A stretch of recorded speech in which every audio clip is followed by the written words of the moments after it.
Hello everyone. तो आज हम करंट अफेयर्स की एक बहुत ही इंपॉर्टेंट न्यूज़ को कवर करने वाले हैं। तो चलिए शुरू करते हैं।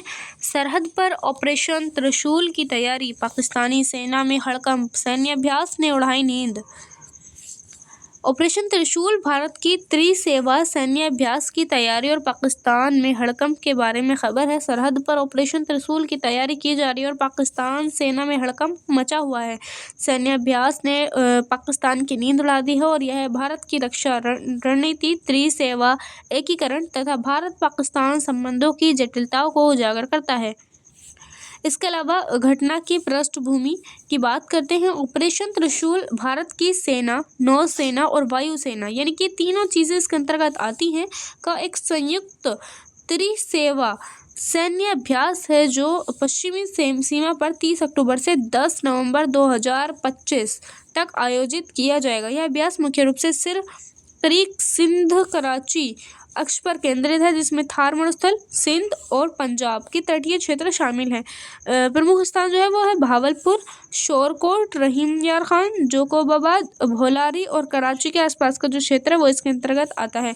भाग लेने वाली जो सेनाएं हैं वो इसमें 3 है: भारतीय सेना, भारतीय नौसेना और भारतीय वायुसेना, यानी कि तीनों हैं त्रिशूल जिनको कहा गया है। दक्षिणी कमांड के स्ट्राइक कोर और कोर यूनिट्स जो थार मरुस्थल और तटीय क्षेत्रों में संचालन का अभ्यास करेंगी।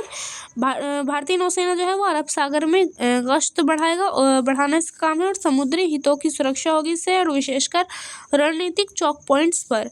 भारतीय वायुसेना जो है वो उक्त क्षेत्रों के एयरबेस पर स्टैंड बाय मोड पर होगा और हवाई अभियानों का समन्वय करेगा। इसके अलावा यह अभ्यास CNN न्यूज़ 18 के अनुसार यह दक्षिणी थिएटर में त्रिसेवा समन्वय को मजबूत करने के लिए डिज़ाइन किया गया और यह अभ्यास पाकिस्तान के डीप साउथ क्षेत्र को लक्षित करता है, जहां कराची पोर्ट और बिन कासिम जैसे बुनियादी ढांचे 70% व्यापार को संभालते हैं।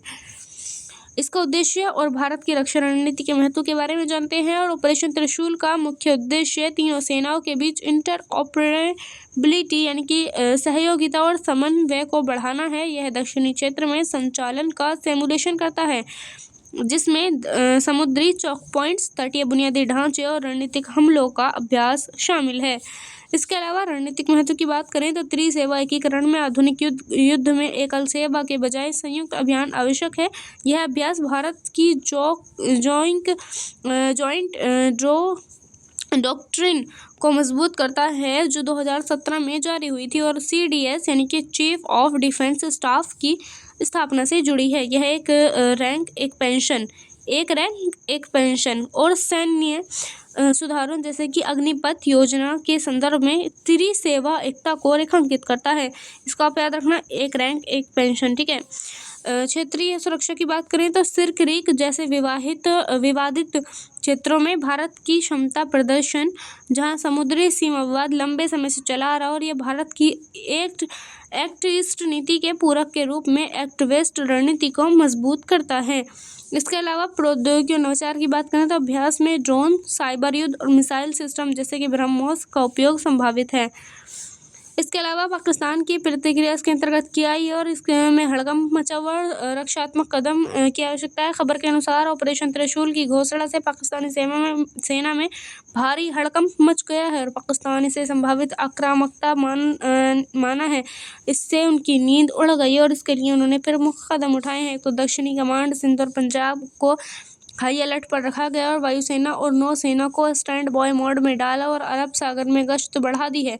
विशेष यूनिट्स अलर्ट जारी किए हैं, जिसमें Bahawalpur strike corps, Karachi core तथा एयरबेस शोरकोट, बहावलपुर, रहीम यार खान, जोकाबाद, भोलारी, कराची पर निगरानी की गई है। इसके अलावा चिंताओं की बात करें तो पाकिस्तानी स्रोतों के अनुसार यह अभ्यास कराची पोर्ट, जिसमें कि 70% व्यापार आता है, और बिन कासिम की निशाना बना सकता है, जो उनकी अर्थव्यवस्था के लिए घातक होगा।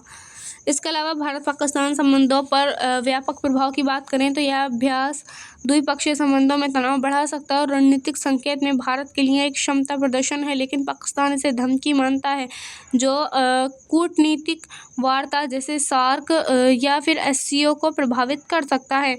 इसके अलावा क्षेत्रीय स्थिरता की बात करें तो अरब सागर में नौसेना गतिविधियां बढ़ाने से समुद्री व्यापार मार्ग जैसे स्ट्रैट ऑफ हॉर्मुज प्रभावित हो सकते हैं, जो वैश्विक ऊर्जा सुरक्षा से जुड़ता है।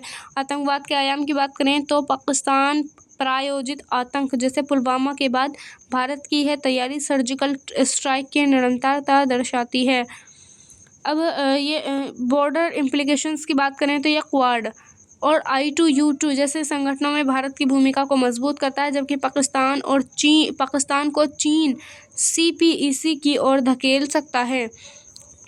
भारत पाकिस्तान संबंधों की बात करें तो इसको इतिहास से जोड़कर देखें अगर हम तो 1947 में भारत और पाकिस्तान का बंटवारा शुरू हुआ था और इस पर कश्मीर विवाद मुख्य समस्या इसकी बनी थी, यानी कि कश्मीर पर इसका विवाद था। पाकिस्तान के जो लोग हैं, पाकिस्तान कहता था कि कश्मीर हमारी तरफ आना चाहिए और भारत ने इसको अपनी तरफ रखा था और इस कश्मीर के लिए उन्होंने भारत और पाकिस्तान के अंतर्गत 3 मुख्य युद्ध हुए हैं, एक 1947 में, एक 1965 में और एक 1971 में। हालांकि बीच बीच में जो है थोड़े बहुत विवाद चलते रहते हैं और 1999 में कारगिल का युद्ध हुआ था। दोनों परमाणु शक्ति संपन्न देश हैं, भारत और पाकिस्तान दोनों, तो आप समझ सकते हैं कितना ज़्यादा खतरा है पाकिस्तान से। मुख्य उद्देश्य की बात करें तो आतंकवाद में पाकिस्तान से प्रायोजित हमले जैसे पुलवामा 2019 हुआ था। भारत की सर्जिकल स्ट्राइक इसके अंतर्गत आती है।